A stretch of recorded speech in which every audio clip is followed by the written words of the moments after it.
सिर्फ 6 seat current में निकली थी इस ट्रेन में। अच्छा 14 पे ही बंद हो गए भाई। देखो भाई, इस ट्रेन में स्वागत जो है वो कुछ ऐसे होता है। ओह ये देखो भाई क्या है इसमें कि ये पद्धतिक एक्सप्रेस जो है वो क्रॉस हो रही है। फाइनली अब जाके क्रॉस हो रही राजधानी। चलिए अपना ब्रेकफास्ट जो है वो आ चुका है इस पटना वंदे भारत के एग्जीक्यूटिव क्लास में। और पूरा विथ देखो आप यहाँ पे गंगा जी का, मतलब ओह शिट। अभी तक ट्रेन जो है वो 110 चल रही थी, लेकिन अब तौर पे आप यहाँ देखिए इस तरफ आपको भीड़ जो वो देखने को मिलेगी। बड़ा ही बुरा लगता है जब ये हालत देखता हूँ बिहार के कुछ स्टेशन। बिहार का जो प्रमुख स्टेशन है पटना स्टेशन, ये अपनी सीट और किस सीट पे भी यहाँ भी लोग जो है वो बैठे हुए ऐसे ही।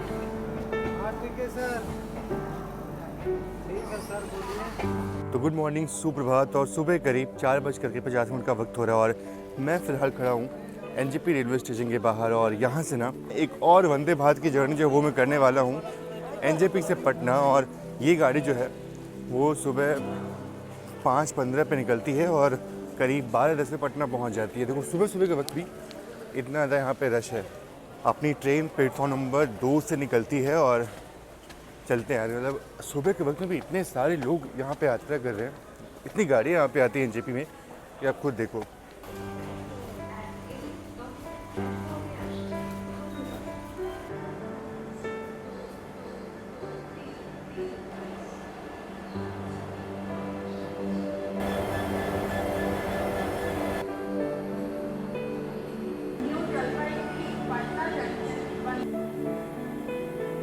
बाकी अपनी जर्नी होने वाली इस ट्रेन के एग्जीक्यूटिव क्लास में, क्योंकि सिर्फ 6 सीट करंट में निकली थी इस ट्रेन में, तो मैंने फटाफट टिकट जो बुक कर दी। और कॉस्टिंग की बात करें तो करीब 2300 रुपये जो मुझे इसमें देने पड़े।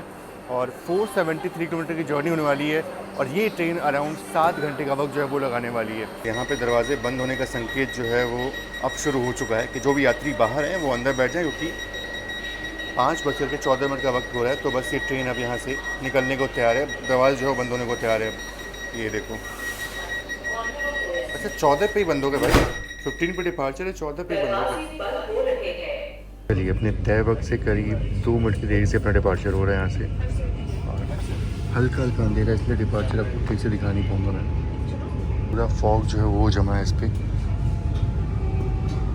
देखो भाई, इस ट्रेन में स्वागत जो है वो कुछ ऐसे होता है। गुलाब का फूल मिला नहीं, सिर्फ ये मिला फ़िलहाल तो, वेट पाइप के साथ। और ये रंगा पानी रेलवे स्टेशन को स्किप कर रहे हैं हम। और इस वाले सेक्शन में ना ट्रेन की रफ्तार 100-110 ही होने वाली है। 5:10 पे ट्रेन जब निकली थी तब सनराइज़ उतना अच्छे से हुआ नहीं था, लेकिन अभी देखो क्या खूबसूरत सनराइज़ देखने को मिल रहा है। तो फिलहाल तो चाय के बागान दिख रहा है, लेकिन जैसे जैसे हम आगे बढ़ेंगे वैसे वैसे ये लुप्त होते जाएंगे और किशनगंज के बाद, बिहार में एंट्री लेने के बाद ये बिल्कुल ही ख़त्म हो जाएंगे।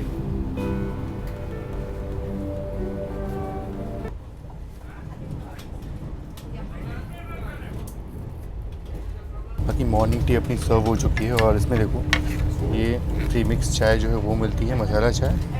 ये बिस्किट जो है वो मिल जाता है, बस ये आइटम मिलता है। बाकी हाँ भी उत्तर बंगा एक्सप्रेस के साथ क्रॉसिंग जो है वो होने वाली है अपनी, तो बस वही मैं ट्रैक कर रहा था कि यहाँ से क्रॉसिंग जो है वो देखने मिल जाएगी अपने को। तो ये है उत्तर बंगा एक्सप्रेस, खूबसूरत क्रॉसिंग हो रही है। बाकी ये Aluabari road junction railway station को हम स्किप कर रहे हैं और यहाँ से ठाकुरगंज की लाइन जो है वो अलग हो जाती है। और वो भी एक लाइन है जहाँ से आगे बिल्कुल मेरे ख्याल से फॉरबिसगंज तरफ निकल जाती है, तो इंटरेस्टिंग रूट है वो भी। बाकी ये जो प्रीमिक्स वाली चाय है ये उतनी अच्छी थी नहीं, लेकिन फिर भी अगर देखा जाए तो जो नॉर्मली गर्म पानी मिलता है उसकी तुलना में तो ये अच्छा है।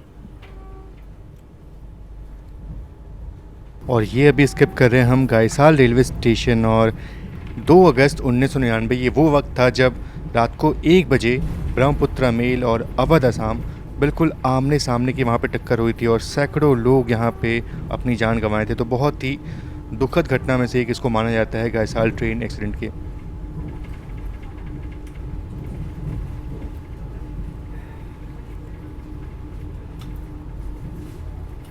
बाकी सुबह करीब 6:10 का वक्त हो रहा है और अपनी ट्रेन किशनगंज रेलवे स्टेशन पहुंच रही है। बिल्कुल वक्त का पता ही नहीं चला कि कब किशनगंज में अराइवल हो रहा है। भारतीय रेल के साथ यात्रा करने के लिए आपका धन्यवाद।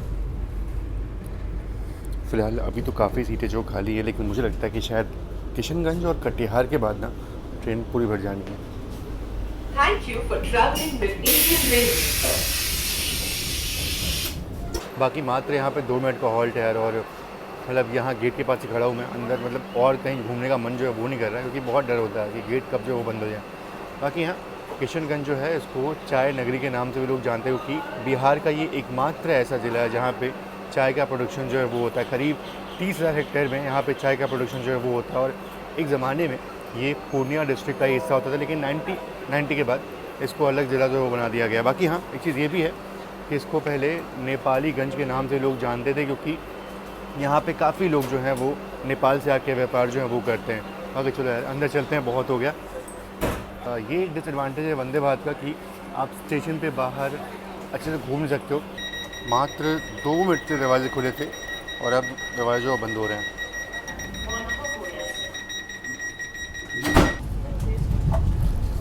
और सामने खड़ी है आपकी किशनगंज अजमेर गरीब नवाज एक्सप्रेस।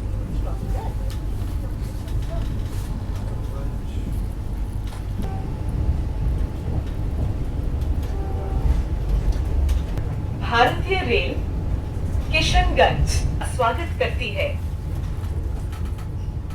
वक्त हो रहा है 6:44 और बस कुछ ही देर में हम बारसोई पहुंच जाएंगे। बाकी उससे पहले ना जो दार्जिलिंग मेल है उसके साथ अपनी क्रॉसिंग देखने को मिलने वाली है, तो बस वेट कर रहा हूँ मैं। अच्छा अभी ये देखो तो ये क्रॉस हो रही है दार्जिलिंग मेल, जो कि चलती है सियालदह से हल्दीबाड़ी के बीच में। और ये जो आप लाइन देख रहे हो, ये लाइन आ रही है राधिकापुर की तरफ से, मतलब ये है कि बारसोई जंक्शन हम पहुंच रहे हैं। बाकी 7:01 का बारसोई का अराइवल टाइम था, पर ट्रेन यहाँ पे ऑलमोस्ट अगर देखा जाए, भाई खुल जाए यार, अभी वक्त हो रहा है 6:52, 7:01 का यहाँ पे अराइवल टाइम था और 7:03 का डिपार्चर टाइम है। तो बिल्कुल 10 मिनट पहले ट्रेन यहाँ पहुँच रही है और मुझे यहाँ पे 12 मिनट मिलेंगे बाहर। आराम से मैं 12 मिनट जो है बाहर घूम सकता हूँ, आपसे बातचीत कर सकता हूँ।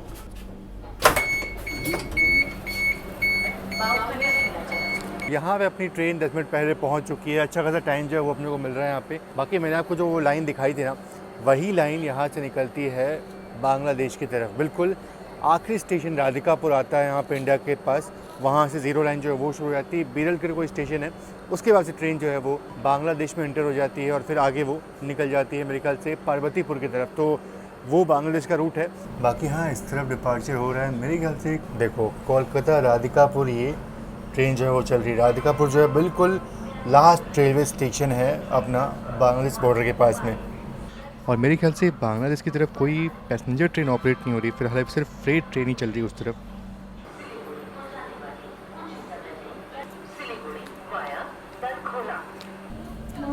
ओह ये देखो भाई क्या है इसमें 2 WP7 लगा हुआ है, हालांकि एक काम में नहीं होगा।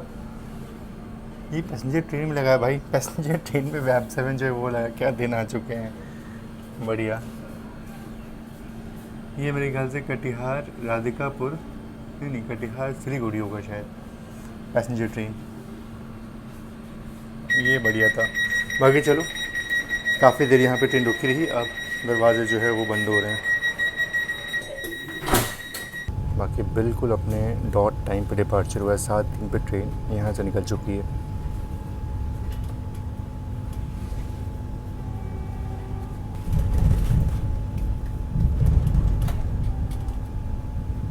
ये पद्धतिक एक्सप्रेस जो है वो क्रॉस हो रही है। क्या बढ़िया क्रॉसिंग थी यार, मिस हो गई थोड़ी सी।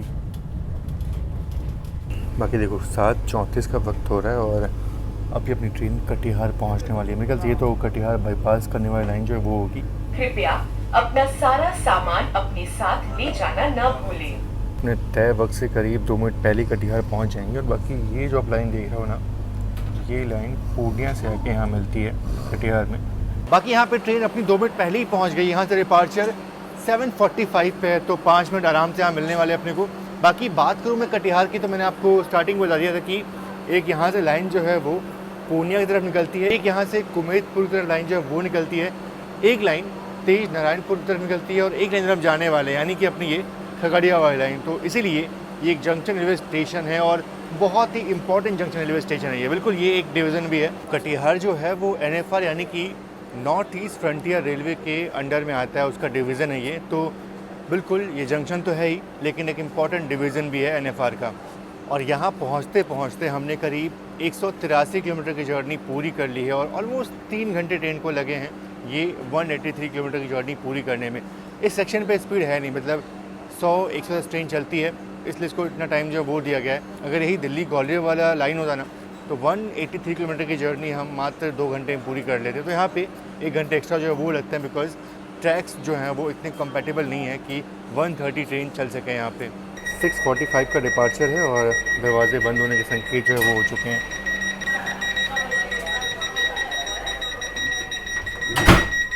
काफ़ी सारी बोर्डिंग जो है वो कटिहार की हुई, तो जो सीटें खाली थी वो सारी सीटें जो हैं भर चुकी हैं। नहीं एक अच्छी चीज़ कि ये वाली सीट खाली है अपनी जहाँ बैठा हुआ था मैं, ये अच्छा हुआ। बाकी बात करें ऑक्यूपेंसी की तो फ़िलहाल आज तो उतनी ऑक्यूपेंसी नहीं दिख रही है मेरे को, काफ़ी सीट्स खाली हैं और कटिहार के बाद भी काफ़ी सीट्स फ़िलहाल अभी खाली दिख रही हैं। और इस पूरे क्षेत्र में बाढ़ का प्रकोप देखने को मिल रहा है। मानसून के वक्त में तो और ज़्यादा होगा, और कोसी नदी जिनको भी हम क्रॉस करने वाले हैं वहाँ तो और बुरा हाल होगा।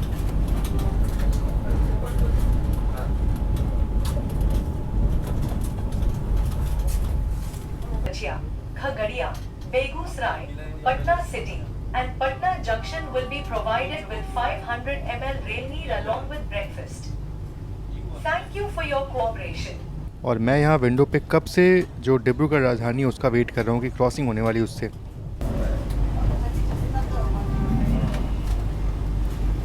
फाइनली अब जाके क्रॉस हो रही राजधानी।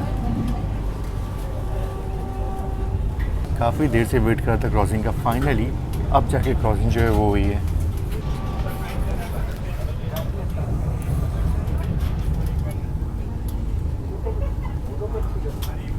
चलिए अपना ब्रेकफास्ट जो है वो आ चुका है इस पटना वंदे भारत के एग्जीक्यूटिव क्लास में, और जल्दी ही अभी कोसी नदी को हम क्रॉस करने वाले हैं। उससे पहले ब्रेकफास्ट जो है वो देखते हैं क्या क्या मिलता है इसमें।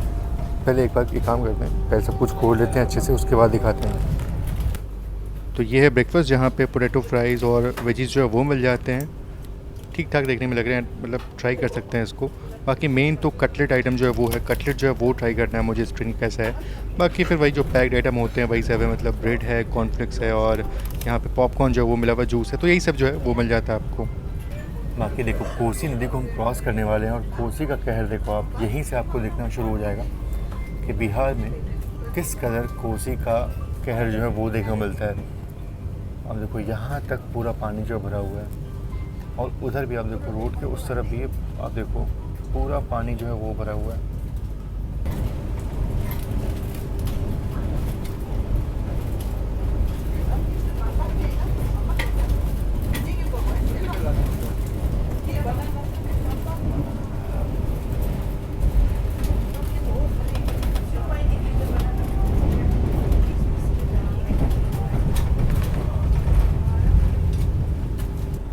बाकी चलिए सबसे पहले जो ये पोटैटो फ्राइज़ है उसको ट्राई करके देखते हैं इसका टेस्ट कैसा है। अच्छा है, थोड़े मसाले जो हैं वो कम है इसमें, अदरवाइज़ अच्छा लग रहा है, मतलब सिंपल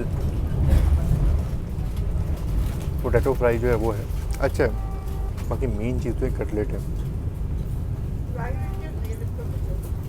बाकी देखो कॉर्न की फिलिंग भी है, और ये कटलेट वाकई बहुत ही अच्छा है।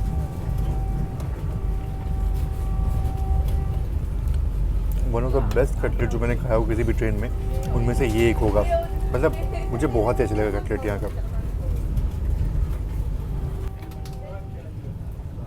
बाकी कोसी नदी को हमने काफ़ी पीछे छोड़ दिया, लेकिन उसका कहर देखो आपको यहाँ तक देखने को मिल रहा है। पूरा इलाका पानी में यहाँ पे डूबा हुआ है। लोग अपने घर जो है ना वो थोड़ी ऊंचाई पे यहाँ बनाए हुए हैं, और वहीं पे उनके मवेशी और घर जो है वो दिख रहे हैं। बाकी सब कुछ डूब चुका है यहाँ पे।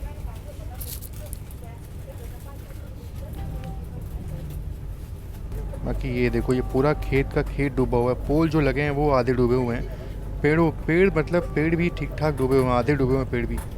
तो बहुत ही बुरे हालात है इधर। अब पंजाब की हालत हमने देखी थी कि वहाँ पे कितनी तबाही आई थी बाढ़ से, लेकिन बिहार में हर साल तबाही जो है वो आती है यहाँ पे। तो ऐसे ही हालात आपको हर साल देखने को मिलते हैं। बाकी यहाँ पे मैं अपना ब्रेकफास्ट जो वो कर रहा हूँ और अपनी ट्रेन जो है वो नौगछिया पहुँचने वाली है। Your train तो शायद से मैं नौगछिया पे नीचे ना उतरूँ, यहीं से अराइवल जो वो लूँगा मैं। आपकी गाड़ी नौगछिया स्टेशन पहुंच रही है। गाड़ी 2 नंबर प्लेटफार्म पर रुकेगी। सभी दरवाजे 5 तरफ खुलेंगे। वंदे भारत के यात्रीगण कृपया ध्यान दें, आपकी गाड़ी कुछ समय बाद नौगछिया स्टेशन पर रुकेगी। गाड़ी 2 नंबर प्लेटफार्म पर रुकेगी। बाकी यहाँ ट्रेन यहाँ बिल्कुल ऑन टाइम पहुँची है, सिर्फ 2 मिनट का यहाँ भी हॉल्ट था। और यहाँ पे नीचे मैं उतरा नहीं क्योंकि ब्रेकफास्ट जब वो कर रहा था, इसको छोड़ करके बाहर जाऊँगा तो अच्छा जो वो लेगा। तो यहाँ पे ट्रेन मात्र 2 मिनट रुकी और डिपार्चर हो गया अपना। बहुत देर यहाँ पे ट्रेन रुकी नहीं। बाकी यहाँ इस वंदे भारत एक्सप्रेस को ना ठीक ठाक हॉल्ट मिले हुए हैं। और ये जो आप लाइन देख रहे हो, ये लाइन आ रही है सहरसा की तरफ से। मतलब ये है कि हम मानसी जंक्शन को स्किप करने वाले हैं अब। तो भी अपनी ट्रेन मानसी जंक्शन को स्किप कर रही है और इस तरफ जो है वो गुड्स ट्रेन खड़ी है, इसलिए दिखा नहीं पा रहा हूँ आपको। बाकी यहाँ उस तरफ थोड़ा सा रेलवे स्टेशन है, बहुत बड़ा नहीं है। इसके बाद जो खगड़िया आता है वो बड़ा रेलवे स्टेशन है, तो वहाँ मैं बाहर निकलता हूँ। यहाँ तो वैसे भी ट्रेन रुकने वाली नहीं है। बाकी चलिए पहुँच चुके हैं खगड़िया जंक्शन रेलवे स्टेशन। यहाँ पे 9:23 का अराइवल टाइम था, पर ट्रेन यहाँ पे 18 मिनट लेट पहुँची है। बाकी बात करूँ मैं अगर खगड़िया की, तो हाँ, ये एक इम्पॉर्टेंट जंक्शन रेलवे स्टेशन है। और जंक्शन इसलिए है क्योंकि यहाँ से एक लाइन जो है वो इधर से हमारे यानी कि मानसी की तरफ से, इस तरफ मानसी है, उधर से एक लाइन जो है वो आती है। एक लाइन यहाँ से सीधा निकलेगी साहेबपुर कमाल जंक्शन होते हुए बेगूसराय की तरफ, और एक लाइन यहाँ से हसनपुर होते हुए निकल जाती है समस्तीपुर की तरफ। समस्तीपुर भी एक लाइन जो है वो निकली हुई है। छोटी सी लाइन अलौली की तरफ जो है वो निकल जाती है। देखो बहुत कम टाइम मिला, सिर्फ 2 मिनट का मौका मिला यहाँ पर और दरवाजे जो है बंद हो गए। बाकी चलिए डिपार्चर हो गया, सिर्फ 2 मिनट का यहाँ पे हॉल्ट है और 2 मिनट में ज़्यादा बातचीत आपसे हो नहीं पाई। डिपार्चर जो है वो हो गया। बाकी खगड़िया से निकलते ही मेरे ख्याल से बूढ़ी गंडक नदी को हम क्रॉस कर रहे हैं। और यहाँ भी आप वाटर लेवल देखो, काफ़ी ऊपर पानी जो है वो यहाँ पे दिख रहा है आपको। तो ट्रेन की रफ्तार फ़िलहाल 110 किलोमीटर पर आवर की है और जल्दी पहुँचने वाले हैं बेगूसराय रेलवे स्टेशन। और वो काफ़ी इंपॉर्टेंट हॉल्ट है इस वंदे भारत एक्सप्रेस का। बाकी हाँ, बात करूँ मैं अगर बेगूसराय की, तो बिल्कुल कल्चरल कैपिटल है, सांस्कृतिक राजधानी आप बोल सकते हो। और गंगा के किनारे बसा हुआ खूबसूरत शहर, और यहाँ पे छठ पर्व जो है बहुत ही धूमधाम से मनाया जाता है। बाकी हाँ बिल्कुल टाइम नहीं मिला बात करने का। और बेगूसराय जो है वो रामधारी सिंह दिनकर, जो महान कवि, क्रांतिकारी कवि थे, उनका भी ये जन्मस्थल है। वो यहाँ से वो बिलोंग करते थे। तो अब यहाँ से सीधा अपना हॉल्ट पटना साहिब होने वाला है। न्यू बरौनी जंक्शन को हम स्किप करेंगे और बाईपास करते हुए, बरौनी जंक्शन जो है उसको बाईपास करते हुए हम पटना साहिब जो है वो पहुँचेंगे। दानापुर सुपौल एक्सप्रेस जो है वो यहाँ पे क्रॉस हो रही है और ये मेरे ख्याल से न्यू बरौनी है मेरे ख्याल से। बाकी जो पुणे दानापुर थी वो भी मेरे ख्याल से सुपौल तक एक्सटेंड हो चुकी है, तो पता नहीं शायद ये वो तो नहीं लग रही है। बाकी देखो अपनी ट्रेन जो है वो बरौनी जंक्शन को बाईपास करिए। अगर इसी ट्रैक से हम सीधा निकल जाएंगे तो हम पहुंच जाएंगे बरौनी जंक्शन पर। हमारी ट्रेन जो है वो यहाँ से अब बाईपास होकर निकलेगी हाथीदह की तरफ और वहाँ से फिर हम आगे निकल जाएंगे पटना की तरफ। आपको बरौनी जंक्शन जो है वो देखने को मिलेगा। थोड़ा सा ये गंदा है ये, बट उस तरफ आपको बरौनी जंक्शन जो है वो देखने को मिलेगा।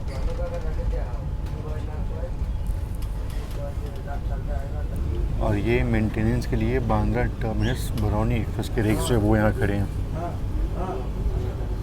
यार अभी भी ये गाड़ी ICF रेक्स में चलती है, वो भी उत्कृष्ट, प्योर उत्कृष्ट। अच्छा अभी हम गंगा नदी को क्रॉस करेंगे और जैसे ही हम गंगा नदी को क्रॉस करने के बाद हाथीदह को स्किप करेंगे ना, अपनी ट्रेन 130 के रफ्तार में चलना शुरू हो जाएगी। क्योंकि बिल्कुल हम क्यूल पटना वाले सेक्शन पे आ जाएंगे और वो सेक्शन जो है वो 130 का सेक्शन है। अभी तक हमारी ट्रेन 110 चल रही थी, लेकिन अब 130 जो है वो ट्रेन चलने वाली है। हालांकि कोई फ़ायदा है नहीं क्योंकि बस अब पहुंच जाएंगे पटना, बहुत दूर नहीं है पटना यहाँ से, तो बस थोड़ा सा ही सेक्शन मिलता है उसको 130 चलने के लिए। अगर पूरा सेक्शन उसको 130 मिले तो शायद से ट्रैवल टाइम जो है वो 1 घंटा और कम हो जाए। ये जो स्टेशन देख रहे हो ना, ये दिनकर ग्राम सिमरिया रेलवे स्टेशन है। और बिल्कुल जो दिनकर जी थे उनका बर्थ प्लेस यहीं पे था, यहीं पे आसपास था, और इसीलिए उनके नाम पे ये स्टेशन का नाम जो है वो बनाया गया है।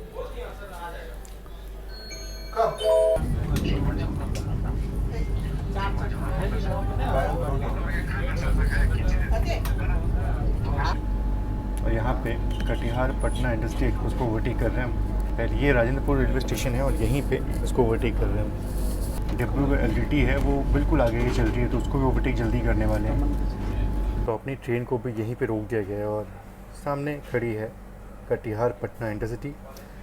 समझ नहीं आ रहा, हमारी ट्रेन को भी यहाँ पे रोक दिया गया है। आगे जो है वो एलटीटी डिब्रूगढ़ आगे निकल गई है, उसके आगे जो है वो जयनगर एलटीटी चल रही है। तो बिल्कुल लाइनअप में 3-4 गाड़ियाँ जो चल रही हैं, इसको ओवरटेक तो हम कर ही देंगे यहाँ पे, इससे पहले निकलेंगे। चलो, अपना डिपार्चर यहाँ से हो चुका है और फाइनली मतलब कटिहार पटना को ओवरटेक कर रहे हैं। और मेरे ख्याल से डिब्रूगढ़ एलटीटी भी ऐसे ही खड़ी होगी ओवरटेक के लिए।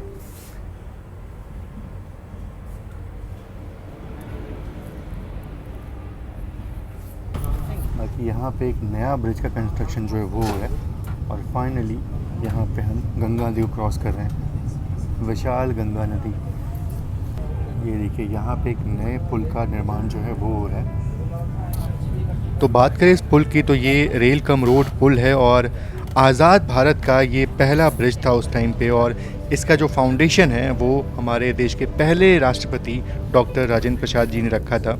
और इस ब्रिज के बारे में एक बहुत ही इंटरेस्टिंग चीज़ है कि आपने एम विश्वेश्वरैया का नाम तो सुना होगा, जो कि एक महान सिविल इंजीनियर थे, और उनके नाम पे आपने एसएमवीटी बैंगलोर जो है वो स्टेशन सुना होगा। उस वक्त वो 90 साल के थे और इस पुल को देखने के लिए आए थे, थोड़ा अपनी गाइडेंस देने के लिए आए थे। तो ये इंटरेस्टिंग फैक्ट है इस पुल के बारे में। हालांकि ख़राब मेंटेनेंस के चक्कर में ये पुल अब बहुत दिन तक नहीं चलने वाला, लेकिन हाँ, सामने आप जो नया पुल देख रहे हो ना, ये 2011 में प्लान किया गया था। ये भी एक रेल कम रोड ब्रिज बन रहा है। पूरा आप वाटर लेवल देखो यार, हर जगह पानी जो है वो बढ़ा हुआ है और पूरा विड्थ देखो आप यहाँ पे गंगा जी का। मतलब ब्रह्मपुत्र नदी तो मुझे मतलब लगता है कि बहुत ज़्यादा विड्थ होता है, लेकिन कहीं कहीं पे गंगा जी का जो विड्थ है अभी फ़िलहाल अभी देखा जाए तो बहुत ज़्यादा है। नदी कम सागर का रूप जो है वो यहाँ पे ले चुकी है गंगा माता को। ब्रिज का कंस्ट्रक्शन कैसे होता है, ये पूरा सर्कुलर बना करके अंदर से पानी जो है पूरा निकाल देते हैं, उसके बाद से कंस्ट्रक्शन जो है वो करते हैं। मतलब क्या टेक्नोलॉजी है रही है।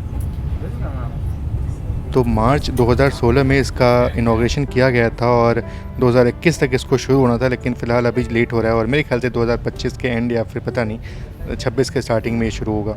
और जैसे इस पुल को हम पार करें, नीचे से आपको हाथीदह जंक्शन रेलवे स्टेशन दिखाई देगा। तो ये देखो, नीचे भी हाथीदह जंक्शन रेलवे स्टेशन और ऊपर भी हाथीदह जंक्शन रेलवे स्टेशन। बड़ा ही कमाल लगता है ये चीज़ देख करके। सिर्फ आपने देखा कि हाथीदह जंक्शन के ठीक ऊपर से हमारी ट्रेन गुजरी और अब हम ऐसे पूरा घूम करके वापस क्यूल पटना वाले मेन लाइन में मिल जाएंगे यहाँ पे। तो इसको मैं आपको मैप के थ्रू समझा दूंगा, ऐसे तो शायद आपको समझ में ना आए। मैप के थ्रू आपको बता दूंगा कि हमारा रूट जो है वो कैसे यहाँ तक पहुँचा है। बाकी देखो, सिर्फ जो आप ये गुड्स देख रहे हो ना, गुड्स ट्रेन, यही मेन लाइन है आपका क्यूल वाली। जो क्यूल और पटना वाली जो मेन लाइन है, यही मेन लाइन है।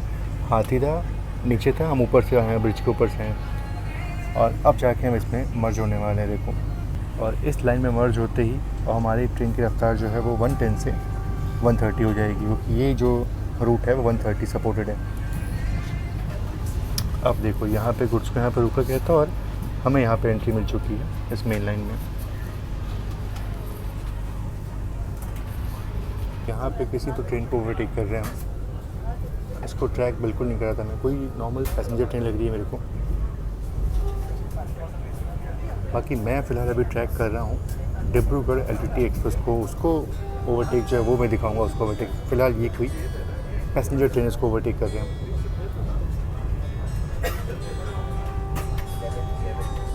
Oh shit. तो मैं उम्मीद कर रहा था कि डिब्रूगढ़ एलटीटी को हम अलग से ओवरटेक करेंगे, किसी और स्टेशन पे ओवरटेक करेंगे, पर इसका ओवरटेक तो यहीं पे हो गया और दोनों ही ट्रेनों का ओवरटेक हो, 2 ट्रेनों का एक साथ ओवरटेक हुआ यहाँ पे। बाकी चलो, कोई दिक्कत की बात नहीं है। और उसी डिब्रूगढ़ एलटीटी में मैं आगे बोर्ड होने वाला हूँ, उसी ट्रेन को पकड़ने वाला हूँ। तो ठीक है, अच्छा हुआ, ओवरटेक जो है वो हो गया। बाकी अब देखो, यहाँ से अपनी ट्रेन जो है वो 130 फ्लैट चलने वाली है। कामा रेलवे स्टेशन को स्किप कर रहे हैं और देखो स्पीड देखो आप, 126, मतलब ऑलमोस्ट 130 जो है वो हो गई।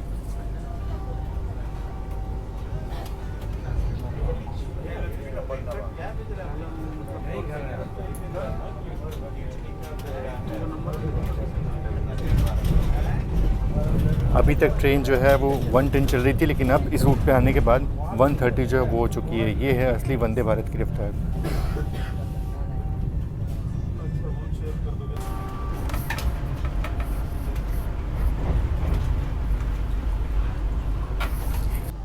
तो फाइनली बस अपनी जर्नी ख़त्म होने वाली है, पहुंच चुके हैं पटना साहिब रेलवे स्टेशन। और यहाँ पे मेरे ख्याल से ज़्यादा लोग डिपोर्ट करते नहीं हैं, सब मेन पटना जंक्शन पे डिपोर्ट करते हैं।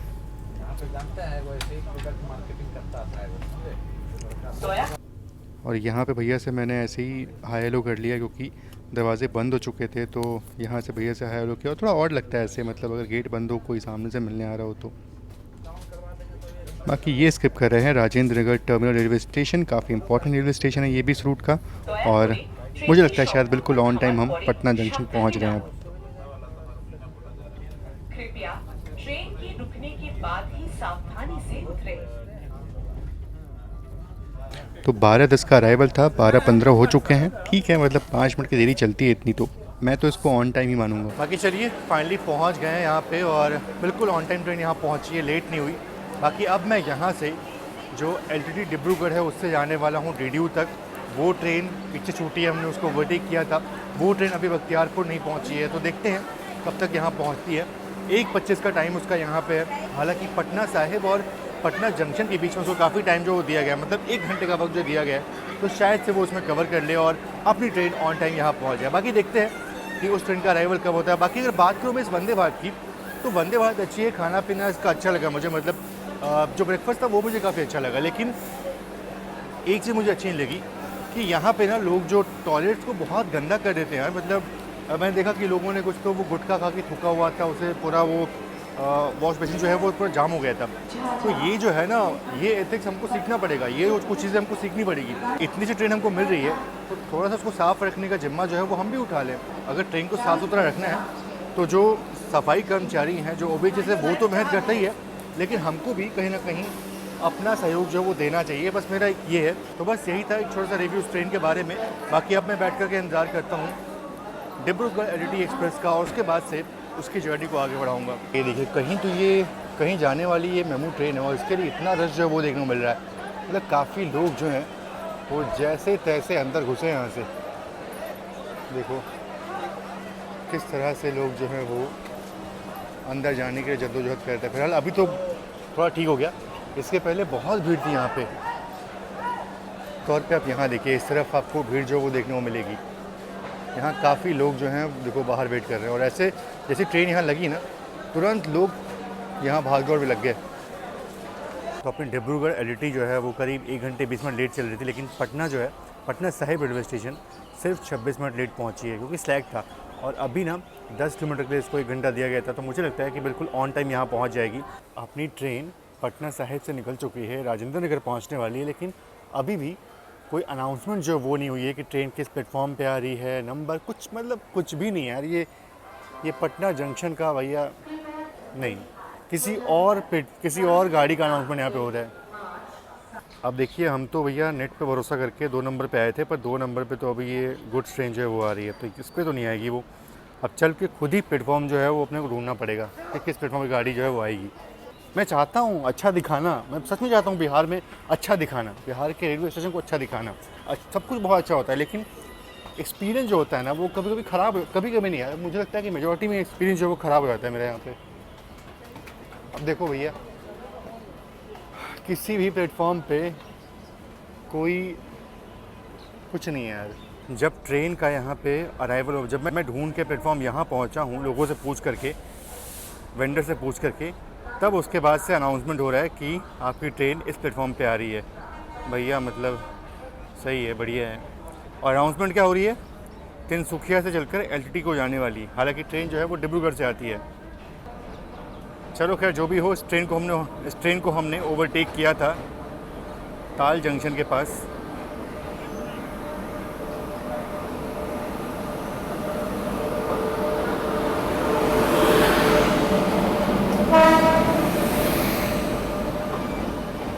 मतलब छोटे छोटे स्टेशनों पे ना ये लिखा होता है कि कोच पोजीशन जो है वो कहाँ पे क्या है।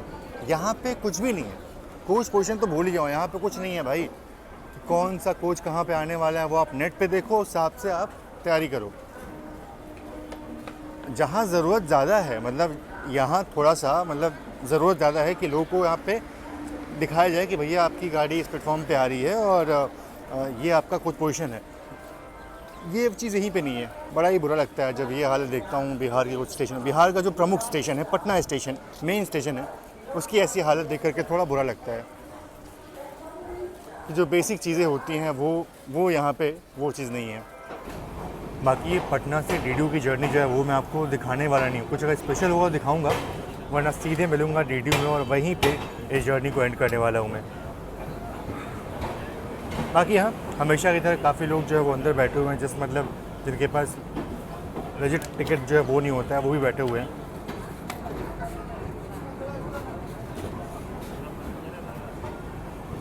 और मेरे ख्याल से आरहा बक्सर में तो चीज़ और होने वाली है, तो अगर वो होता तो मैं आपको दिखाऊंगा, एक्सपीरियंस वो शेयर करूंगा आपके साथ। बाकी बहुत गर्मी है और ऑलरेडी बहुत सुबह उठ करके जर्नी जो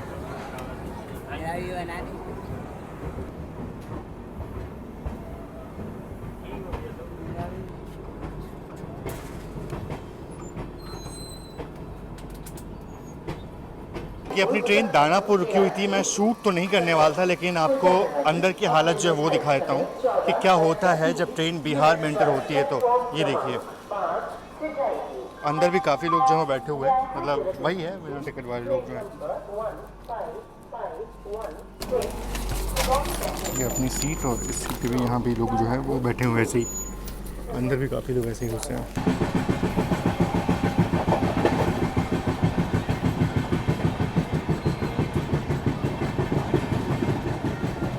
तो अपनी आज की शुरुआत हुई थी खूबसूरत सनराइज़ से, और देखो अपने ट्रिप का एंड भी एक खूबसूरत सनसेट के साथ हो रहा है।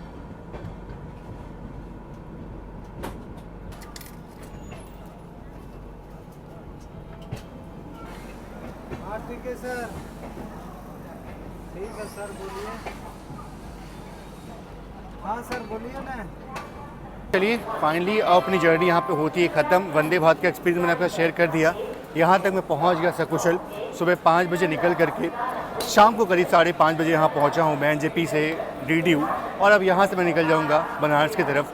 पीछे पूर्वा एक्सप्रेस आ रही है, लेकिन वो थोड़ा लेट जो है वो हो जाएगी, तो मैं बाई रोड यहाँ से अपने घर की तरफ निकलूँगा। बाकी आप सभी का बहुत बहुत धन्यवाद इस वीडियो को देखने के लिए। Thank you so much. जय हिंद and God bless you all.